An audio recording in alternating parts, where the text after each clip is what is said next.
नमस्कार, अंकिताज रेसिपी मराठी या चॅनलवरती आपले अगदी मनापासून स्वागत आहे. तर मंडळी, आज इथे आपण बनवणार आहोत अगदी मऊ फुगलेली आणि खुसखुशीत आलू पुरी. ही पुरी इतकी टेस्टी लागते की पुन्हा पुन्हा बनवाल. चला तर मग सुरुवात करूया. तर इथे आपल्याला साहित्य काय काय लागणार आहे पहा. उकडलेले बटाटे आणि गव्हाचं पीठ, रवा आवडल्यास घेऊ शकता किंवा अवॉइड करू शकता.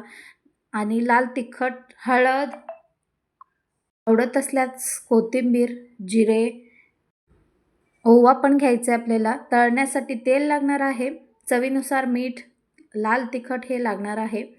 धने पावडर असेल तर ते नक्की घाला. तर मंडळी, तुम्ही इथे पाहू शकता या पद्धतीने आपली ही टम्म फुगलेली ही आलूपुरी इथे पाहू शकता तुम्ही. एकदम भन्नाट लागते. तर चला तर सुरुवात करू या रेसिपीला. ही रेसिपी आवडली तर लाईक, शेअर, सबस्क्राईब करायला विसरू नका. तर मंडळी पहा, इथे आपण बटाटे उकडून घेतलेले आहेत. बटाटे इथे अर्धा किलो बटाटे आपण इथे घेतलेले आहोत. अर्धा किलो बटाट्याचे आलू पुरी बनवणार आहोत इथे. चला तर इथे बटाटा किसून घेऊयात. बटाटे किसून नाही घेतले तर गाठी गाठी होतील, त्यामुळे आपण बटाटा इथे किसून घ्यायचा आहे. किसून घेतलात तर अजिबात गाठी होणार नाहीत आणि पुरी पण एकदम मस्त होतात. तर पहा, संपूर्ण बटाटा आपण इथे किसून घेतलेला आहे. त्या बटाट्यामध्ये आपल्याला इथे घालायचं आहे ओवा घ्यायचं आहे. ओवा हातामध्ये थोडंसं रगडून घालून घ्यायचं, म्हणजे त्याचा वास येतो आणि त्याचा फ्लेवर छान येतो. त्यामुळे हातामध्ये जरा चोळून आपण ओवा घालून घेतलं 2 चम्मच. त्यानंतर 1 मोठा चम्मच लाल तिखट घालून घ्यायचं आहे. अर्धा चम्मच हळद घालून घ्यायचं आहे. आता चवीनुसार मीठ घालून घ्यायचं. जर तुमच्याकडे धने पूड असेल तर तुम्ही ते घालू शकता.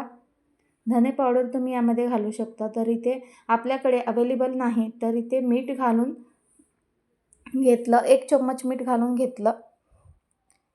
आता यामध्ये गव्हाचं पीठ आपण घालून घेणार आहोत. दुसरा कोणताही पीठ न वापरता फक्त गव्हाच्या पिठाने आपण इथे बनवणार आहोत. अगदी झटपट आणि पटकन बनणारी ही आलू पुरी रेसिपी आपण इथे बनवत आहोत. तर आता आपण यामध्ये आणखीन थोडंसं ओवा घालून घेतला. आता हे सगळं एकजीव करून घ्यायचं आहे. पिठामध्ये व्यवस्थित मिक्स करून घ्यायचं आहे. लगेचच आपण यामध्ये पाणी घालायचं नाही. आधी व्यवस्थित मिक्स करून घ्यायचं आहे. त्यानंतर लागेल तितकाच आपल्याला पाणी घालायचं आहे. खूप जास्त पाणी यामध्ये अजिबात वापरायचं नाही आहे. तर थोडं थोडं पाणी घालून हे आता व्यवस्थित मळून घ्यायचं आहे. या पद्धतीने घट्टसर असं आपल्याला पीठ तयार करून घ्यायचं आहे. इथे तुम्ही पाहू शकता. हा पुरी इतका टेस्टी आणि इतका चविष्ट लागतो, तुम्ही पुन्हा पुन्हा बनवाल. ही रेसिपी एकही स्टेप न मिस करता संपूर्ण पहा. रेसिपी आवडल्यास लाईक, शेअर, सबस्क्राईब करायला विसरू नका. बेल आयकॉनला क्लिक करा, जेणेकरून नवनवीन रेसिपीज तुमच्यापर्यंत पोहोचतील. तर मंडळी पहा, कणिक आपला एकजीव करून झालेला आहे. इथे पाहू शकता या पद्धतीने आपला पीठ तयार झालेला आहे. खूप असा पातळ बनवायचं नाही, तर पुरी तेल पकडतात. घट्टसर असेल तर पुरी तेल कमी पकडतो.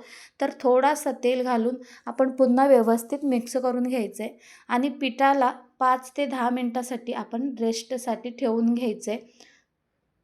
आता हे पीठ भिजू द्यायचं आपल्याला 5 ते 10 मिनिट. त्यानंतर आपण पुऱ्या लाटून घेणार आहोत. तोपर्यंत इकडे दुसरीकडे आपण तेल ठेवून घेऊयात. 5 ते 10 मिनिट आपण पिठाला ठेवून घ्यायचे आणि ते तोवर तेल ठेवून घेऊयात. तेल छान कडकडीत गरम होऊ द्यायचे. तर इथे 5 ते 10 मिनिटानंतर इथे पाहू शकता आपले हे पीठ व्यवस्थित भिजून तयार आहे. तर आता आपण पीठ घ्यायचं आहे. थोडे थोडे छोटे छोटे गोळे आपण बनवून घ्यायचे. खूप मोठे बनवायचे नाही, तर छोटे छोटे आपण इथे बनवणार आहोत पुऱ्या. तुमच्या इच्छेनुसार तुम्ही कमी जास्त करू शकता. तर पाहू शकता या पद्धतीने आपण बनवून घेतलेले आहेत छोटे छोटे गोळे.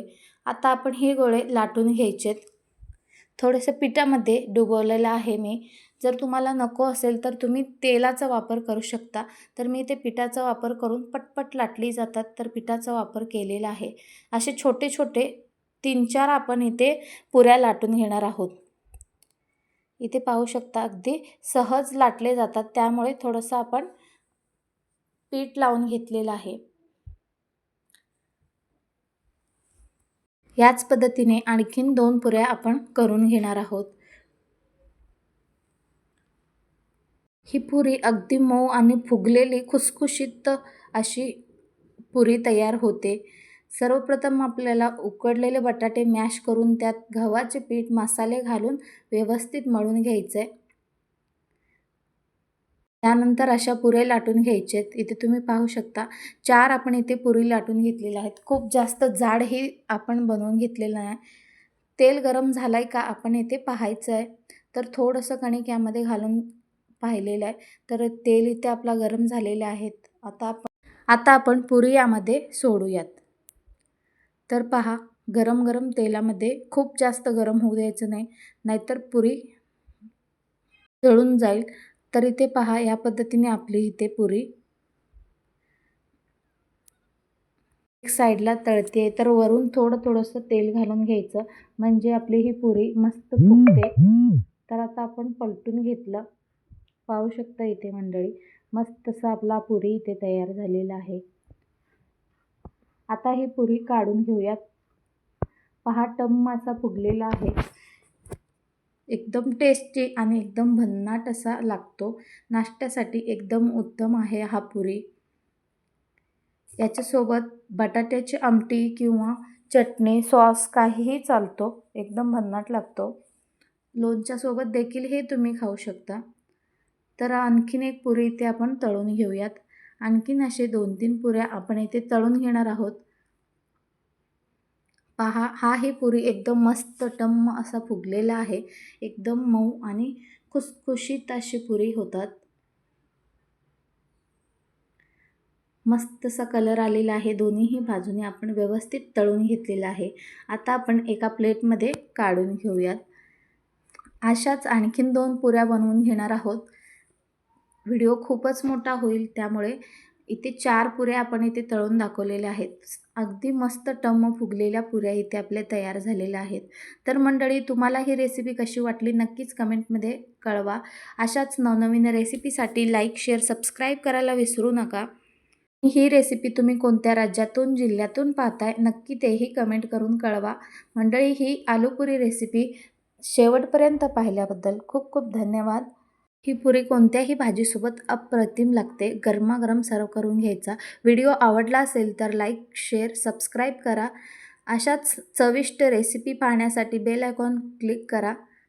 हा गरमागरम पुरीसोबत आतून पाहू शकता एकदम मोकळा आणि एकदम खुसखुशीत झालेला आहे. गरमागरम बटाट्याची भाजीसोबत ही पुरी एकदम अप्रतिम लागते मंडळी. तुम्हीही ट्राय करा. Bye bye.